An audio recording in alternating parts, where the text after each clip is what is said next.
Hello everybody, welcome back to my channel. If you're new here, welcome to my channel. My name is Morgan. Nice to meet you, nice to see you. How you doing? How's it going? Today's video, I'm going to be making slime and answering your questions. I don't know why I'm doing this, but I saw this slime kit on sale at Target for $4.98. And I was like, hey, you know, I haven't done a Q&A in a while. Why don't I do a Q&A and make slime at the same time? I asked you all on Instagram what you want to know, and that's where I got the questions from. So, without further ado, let's slime. I'm old, I'm 27, so I'm not like of the slime generation, but it looks satisfying, it looks fun, so why not? Anyway, let's just jump right into the questions. I'm gonna start with the blue. So this is just like glitter glue. Okay, so the blue in the bowl, it's a pretty blue. Now we add 2 tablespoons of Elmer's Magical Liquid. Thoughts on silicones in skin/hair care? Okay, so honestly, silicones in skincare do not bother me at all. As long as you are properly cleansing your skin, they really shouldn't cause that much damage. I mean, like the issue with them is that they can cause clogged pores and blackheads and pimples because of all those issues, and the fact that they're not super easy to clean off. So if you're just washing your face once and then going about your life, you're probably not properly washing off the silicones that are in the skincare off of your face. And silicones are in a lot of stuff, okay? And they serve no real purpose. I mean, they're blurring, like they kind of, you know, they make the surface of the skin smooth because they literally just sit on top of the skin. Like they don't soak in, they don't really have any benefits other than that smoothing effect. And so, you know, the reason that they're there is because they're cheap. Like they're really, really cheap to put in skincare apparently. And I personally have no issue with them. I double cleanse or triple cleanse almost every single night. Most of the sunscreens that I love have silicones in them, and they just don't bother me. Like they don't give me breakouts. They don't seem to adversely affect my skin in any way. In terms of hair care, I honestly don't have an opinion on silicones in hair care. I've heard people say that like they literally can't have silicones in their hair care. I'm not that person. I don't know. You know, I honestly I couldn't even tell you if my hair care has silicones in it. That's how unopinionated I am on that front.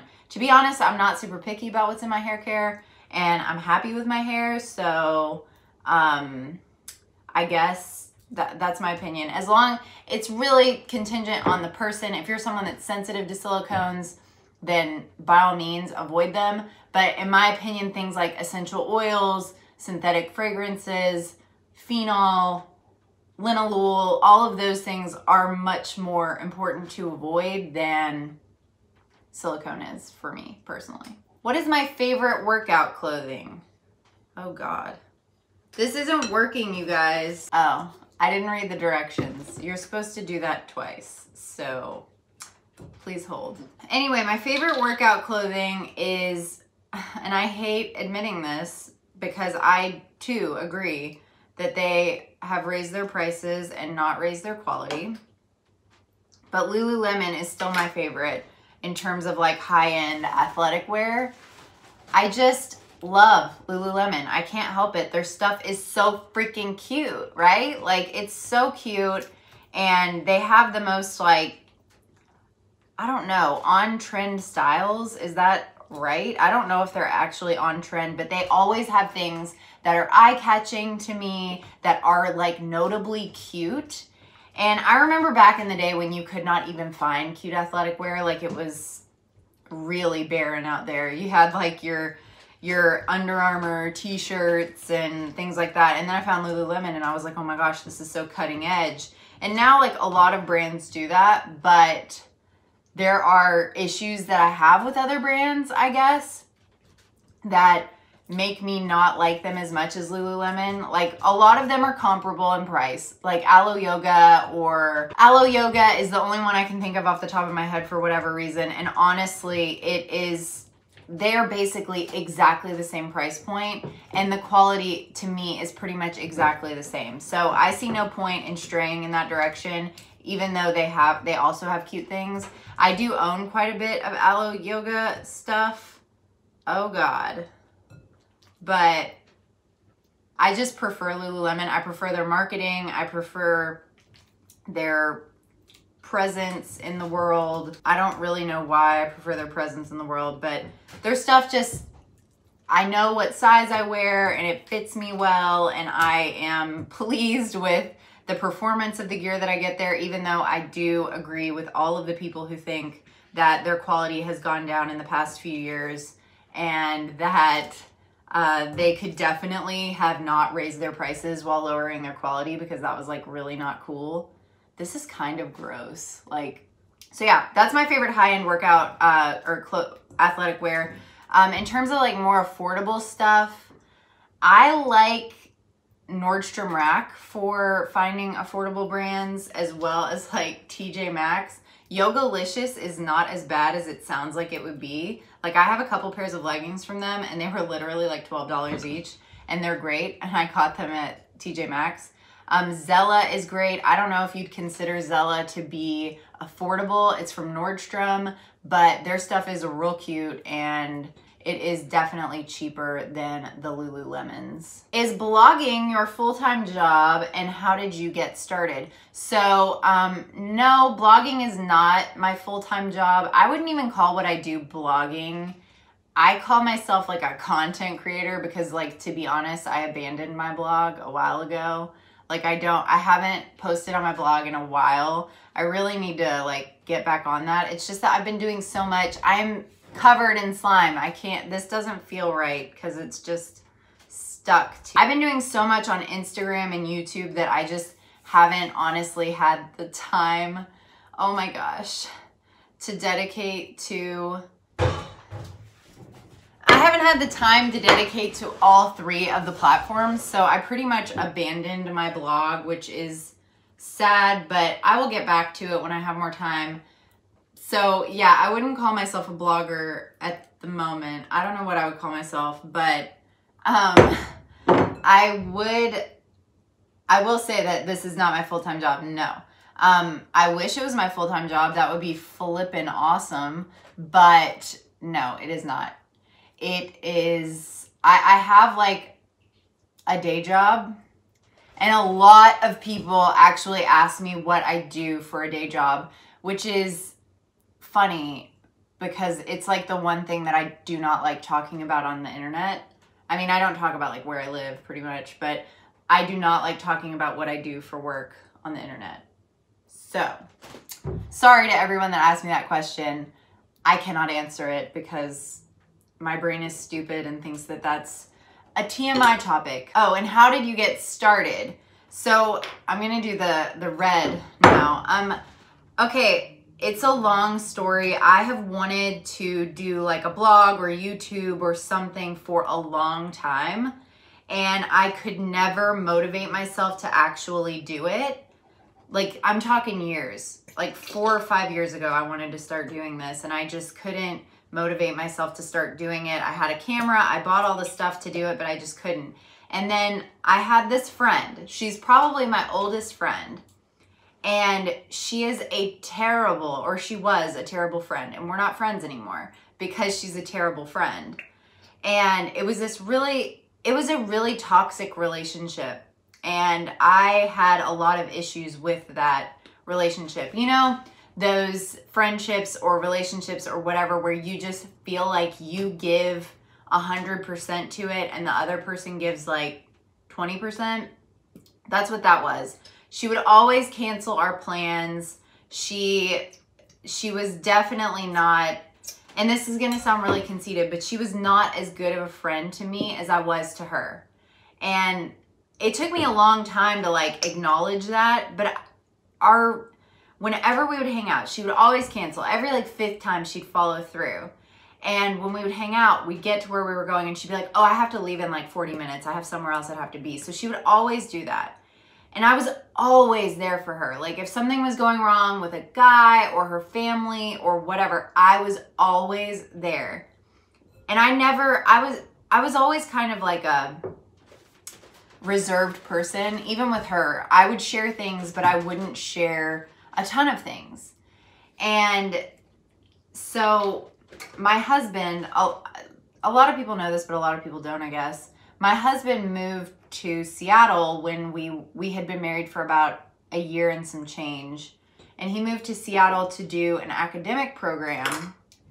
And this was the first time I'd ever lived alone. And I was married and I was not used to being by myself. You know, when you're married, you pretty much spend all your time with your spouse. And so I had to like get used to being alone, and it was really hard for me at first. And she and I hung out one time, like right after he moved, and I cried and I was so upset. And you know, it was what it was, and I was very upset about it. It ended up being a very formative experience for me, him being gone and me being here. But anyway, so that happened. We went to our separate ways, and she was so like standoffish during that encounter, and so not present or helpful or understanding or consoling or like, you know, anything that you would expect your best friend to be. It kind of made me realize that she is a terrible friend.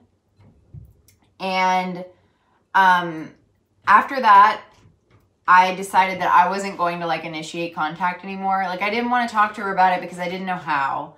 And I decided I wasn't going to like ask her to hang out anymore or do any of that stuff that I had been doing, because it made me feel pathetic. Like it literally made me feel like I don't know, like a useless human being.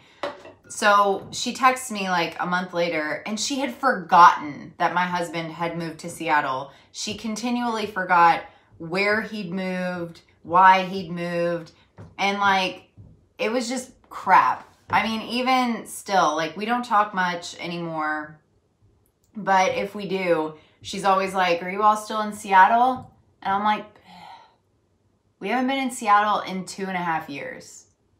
Thanks. So anyway, going through that was really, really hard. It was honestly like breaking up with a boyfriend, like losing a friend that you've had for, I don't know, 15 plus years.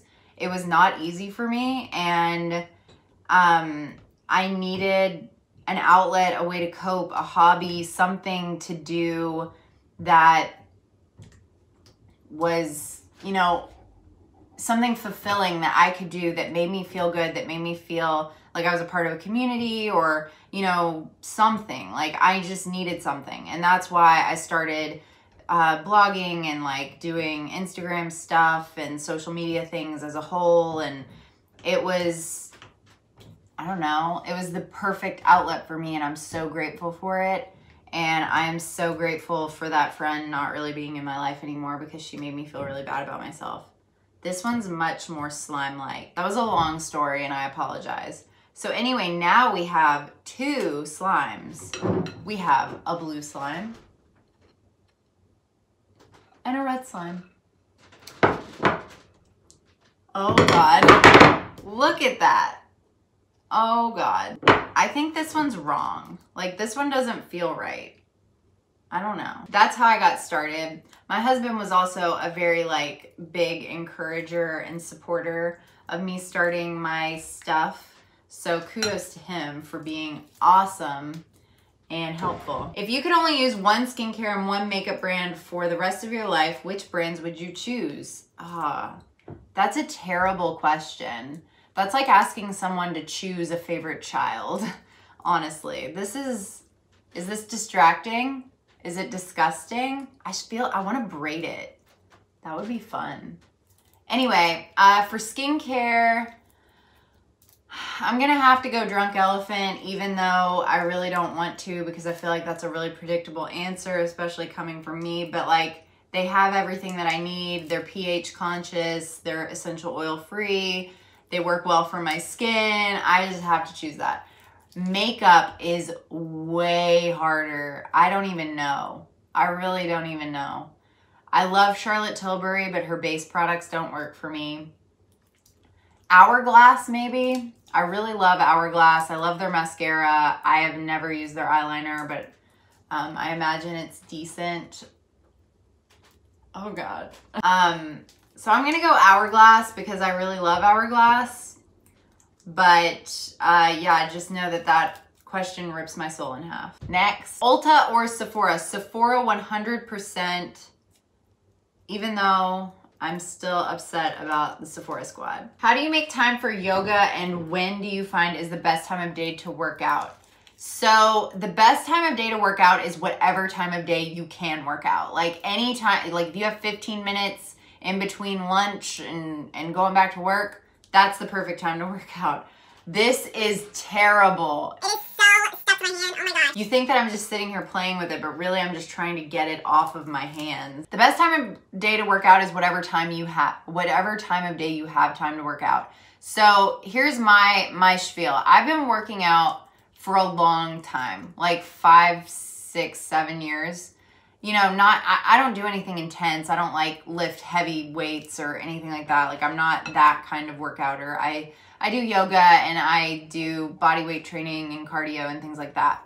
And I've been doing these things for like, I don't even know how long. I want to say 5 or 6 years, but honestly, I'd have to like think about it. I've been doing yoga on and off for a long time. Anyway, back when I was in college, I was super disciplined, and I got up at 5 o'clock every morning before I went to school or work, whatever day it was, it depended. And I would work out before I went to school or work. And I did this like all through college. And after I graduated, I came to the very gross realization that working out that early in the morning made me so miserable. I hated it. I hated sacrificing sleep to get up to work out. I started on a different schedule of working out after work. It made my life so much better. So here's the thing. There's this thing called the happy factor that I don't know if anybody else talks about this, but I'm gonna talk about it. Cake makes me happy. I don't care who you are or what you're doing or what you're trying to convince me of. I will never give up cake entirely. Like I'm not gonna eat cake every single day. This is not good. I do not recommend this as a slime kit. I feel like slime should not stick to your fingers like this. Like if you have children and you want this for your children, I would not get this. This is why this was $4.98 on the clearance rack, because it's crap. I would rather sacrifice a bit of health. I mean, honestly, I think balance is health. Like balance and health are synonymous, but I would rather sacrifice a little bit of health to be happy with my cake. This is terrible. Than, you know, sacrifice that happy to be a little bit more healthy. You know what I'm saying? Like vacations, oh my God, this is terrible. Why did I decide to do this? Why did I do this? Like vacations and holidays and all of that stuff. Oh my God.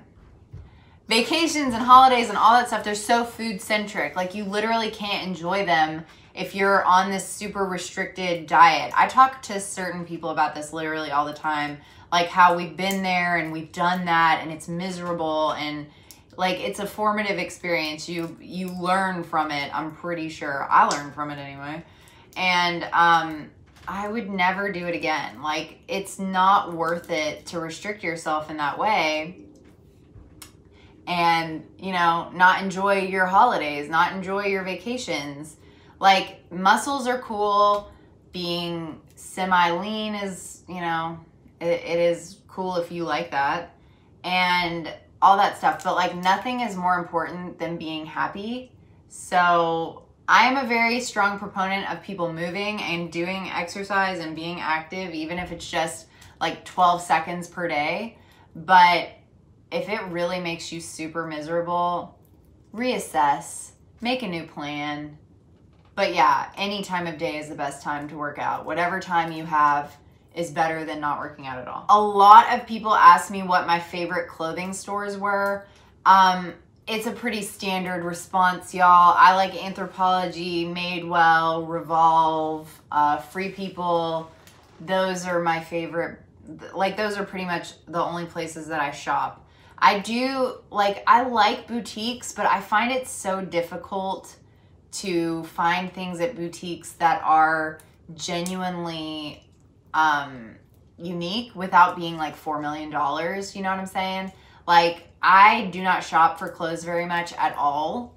So when I do, I'm very like picky about what I get. And if I don't love it, I don't buy it. Like I'm very...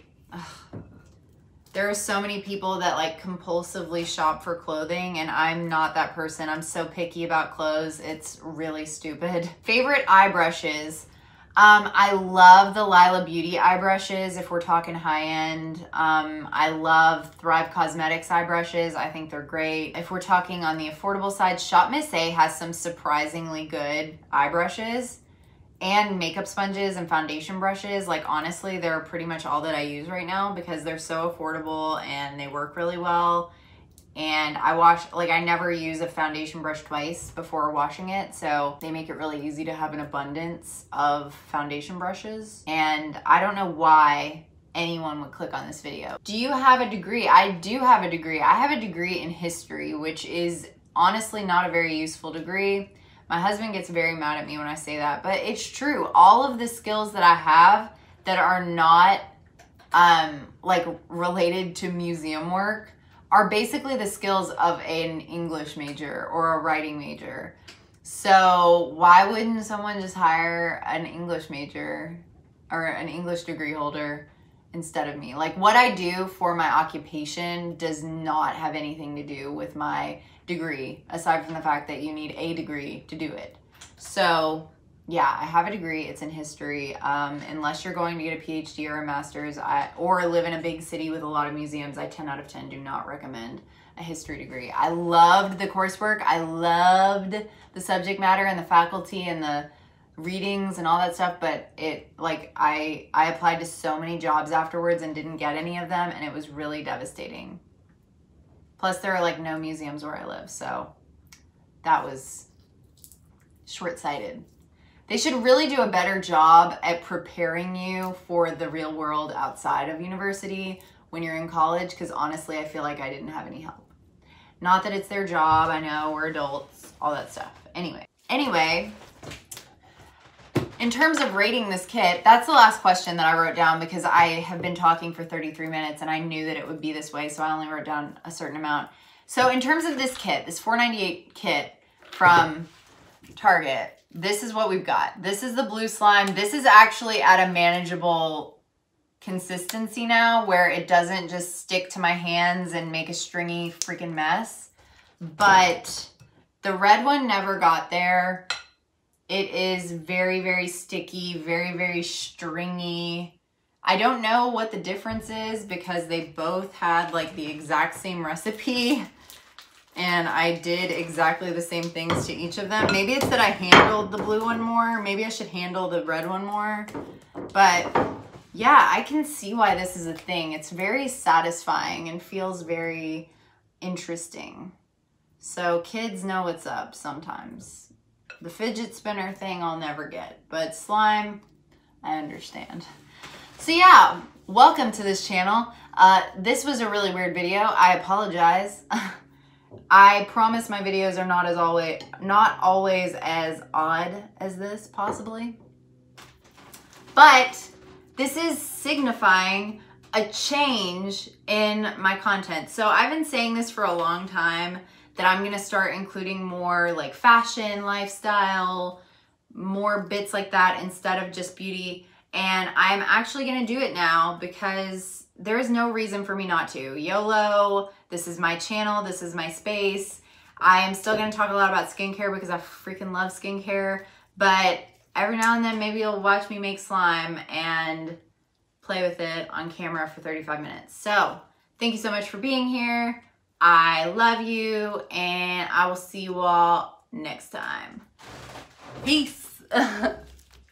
Slime, slime, slime.